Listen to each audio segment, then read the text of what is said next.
what's up guys? Good morning. This is AJ. So, it's already 5:45 in the morning. So, medyo na late ako sa paggising para maasikaso yung mga bata. So, technically guys, ito yung medyo challenging sa akin every morning kung ano yung breakfast na gagawin. So, as of this moment, so nahihirapan ako maggawa ng breakfast ng mga bata. But, syempre, wala nang laman yung ref. So, Friday na.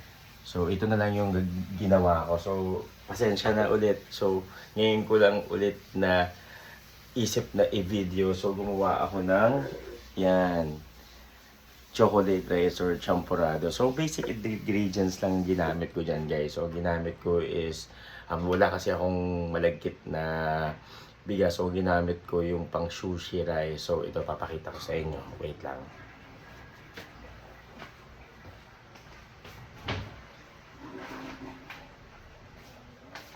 So, ito yung ginamit ko, right, guys. So, ito yung ginamit ko. So, maganda rin naman yung effect niya kahit na hindi malagyan. So, ito yung ginagamit pang sushi rice. So, yan. Tapos, gumamit ako ng ito. Tablea, tapos cocoa powder. So, yung cocoa powder, ito, naubos na. So, nilagay ko na lahat. So, ayun guys, ang ginagawa ko na lang ngayon is lambot ko na lang yung rice. So, ayan. Ayan. Tignan nyo. Okay, lapit natin ng konti. Ligo ka na. Nagawa mo dyan. Ayan guys, so. Napalambot ko na lang siya. So, ayan. Okay. So, ito yung magiging breakfast ng mga bata ngayon. At saka magiging breakfast namin.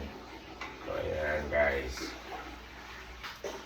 So, ilagyan ko na rin siya ng konting asin para mas mag-burst out yung flavor ng chocolate kasi yun eh. Tawag doon lumalabas or mas nagiging chocolatey yung chocolate pag once na nilagyan mo ng asin. Okay.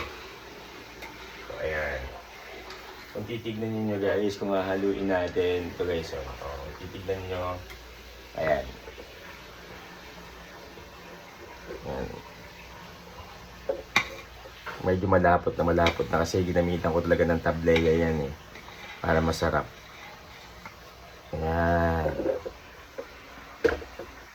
Okay, so ayun yung ating champurrado for today. So, basically, basic ingredients lang naman yan. Medyo na pamahal lang dun sa rice na ginamit natin kasi ito nasa mga around 80 to 85 pesos per kilo. Pero yung malagkit nasa mga 55 to 60 pesos per kilo lang. So yan yung mga yung mga challenging and then yung mga gandang mangyari pag once na wala ka. Dapat you have to be creative para dun sa sa gagawin mong breakfast. Pero pwede naman din siguro gagamitin mo yung kanin kasi may brown rice din kami, pero yung brown rice medyo matagal siya palambutin eh. So ito, mas mabilis siya, tsaka mas creamy, tsaka mas malapot siya. Parang malapit siya dun sa texture ng malagkit na bigas. Okay, so ang gagawin natin dyan, since tawag dito, yung anak ko kasi, si Andre, hindi siya pwede dun sa sugar. So, ang gagamitin natin dito, instead of sugar, gagamit tayo ng honey. Pero, maglalagay lang tayo ng konti. Wait lang.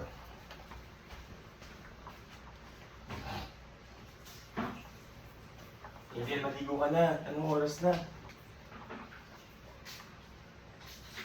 Hindi, alas 6 na. So, ito guys, so, local raw honey ang gagamitin natin dito. So, para magkaroon siya ng konting sweet dun sa champurrado.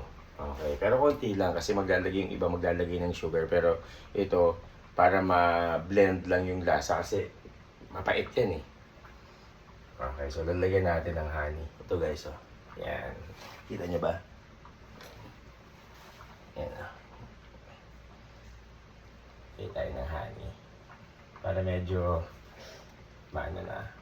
matamis-tamis na ng konti. Yan.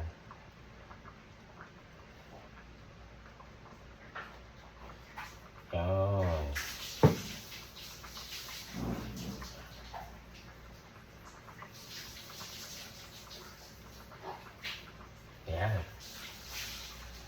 Ready na.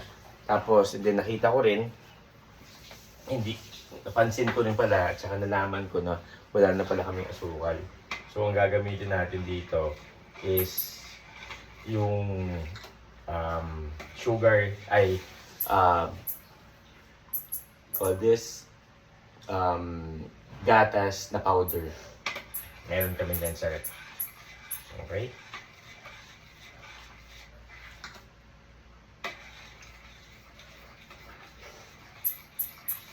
Yan.